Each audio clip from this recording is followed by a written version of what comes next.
शहर से दूर एक छोटे से गांव में एक पुरानी हवेली थी जिसे लोग ठाकुर साहब की हवेली कहते थे।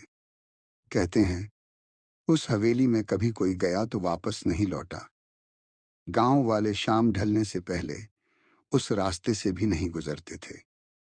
एक दिन रीमा, जो एक पत्रकार थी, गांव में आई। उसने हवेली की कहानियां सुनी और तय किया कि वह सच्चाई का पता लगाएगी। गांव वालों ने बहुत मना किया, लेकिन रीमा नहीं मानी। उसके पास एक कैमरा, टॉर्च और एक पुरानी डायरी थी जो उसके दादा ने छोड़ी थी, जिसमें हवेली का जिक्र था। रात के ठीक 12 बजे रीमा हवेली के दरवाजे पर पहुंची। दरवाजा खुद ब खुद चर्र चर्र की आवाज करता खुल गया। अंदर सब कुछ धूल से ढका था, लेकिन कुछ अजीब था।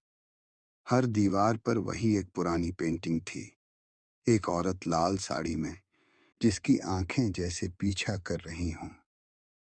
जैसे जैसे रीमा अंदर बढ़ी, उसकी टॉर्च की रोशनी कम होने लगी। अचानक उसे एक धीमी आवाज सुनाई दी। तुम क्यों आई हो? रीमा चौंकी, लेकिन हिम्मत नहीं हारी। उसने डायरी निकाली और पढ़ने लगी। डायरी में लिखा था कि हवेली में एक औरत की आत्मा है, रूपा, जिसे ठाकुर साहब ने धोखे से मार डाला था।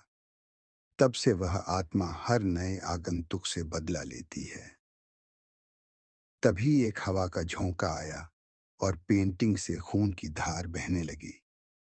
रीमा ने तुरंत कैमरा उठाया और तस्वीर खींची, लेकिन कैमरे की स्क्रीन पर कुछ नहीं दिखा। अचानक वह पेंटिंग जिंदा हो गई। औरत उसमें से बाहर आने लगी।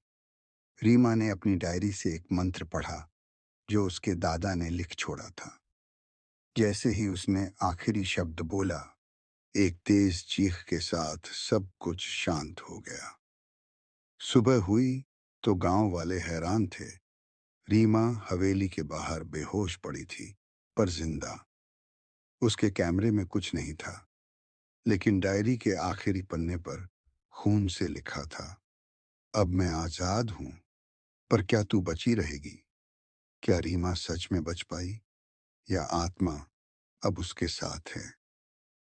रहस्य